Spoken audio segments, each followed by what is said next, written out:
Israel Hamas യുദ്ധം തീരാ ദുരിതം വിതച്ച് തുടരുന്നു. 2023 ഒക്ടോബർ 7 മുതൽ തുടങ്ങിയ യുദ്ധത്തിൽ ഇതുവരെ കൊല്ലപ്പെട്ട പലസ്തീനികളുടെ എണ്ണം 24,620. ഇതിൽ 70% സ്ത്രീകളും കുട്ടികളുമാണെന്നുള്ള ഞെട്ടിപ്പിക്കുന്ന വിവരമാണ് പുറത്തുവരുന്നത്. ഐക്യരാഷ്ട്രസഭയുടെ ഏജൻസിയായ UN വുമൺ പ്രസിദ്ധീകരിച്ച റിപ്പോർട്ടിലെ കണക്കുകൾ പ്രകാരം യുദ്ധം അനാഥരാക്കിയത് ലക്ഷത്തോളം കുട്ടികളെയും സ്ത്രീകളെയുമാണ്. ഓരോ മണിക്കൂറിലും 2 പലസ്തീനി അമ്മമാർ വീതം ഗാസയിൽ കൊല്ലപ്പെടുന്നുണ്ട്. സ്ത്രീകൾക്ക് സുരക്ഷിതമായ ഒരു സ്ഥലവും ഇപ്പോൾ ഗാസയിലില്ലെന്നാണ് UN റിപ്പോർട്ടിൽ പറയുന്നത്. ലൈംഗിക അതിക്രമങ്ങൾക്ക് ഉൾപ്പെടെ ഗാസയിൽ സ്ത്രീകൾ ഇരകളാകുന്നു.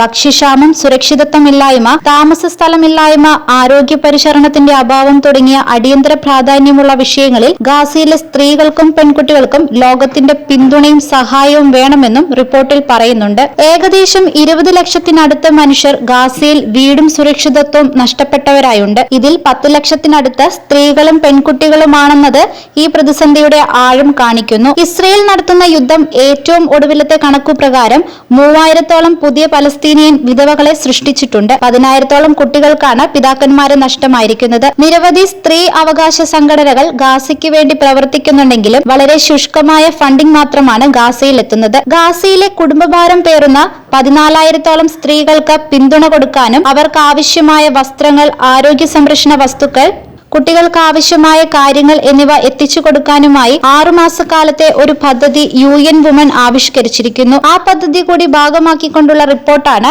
ഇപ്പോൾ പ്രസിദ്ധീകരിച്ചിരിക്കുന്നത്. ഗാസയിൽ പിന്തുണയും സഹായവും വേണ്ടവരിൽ പകുതിയോളവും സ്ത്രീകളാണെന്നാണ് റിപ്പോർട്ടിൽ പറയുന്നത്.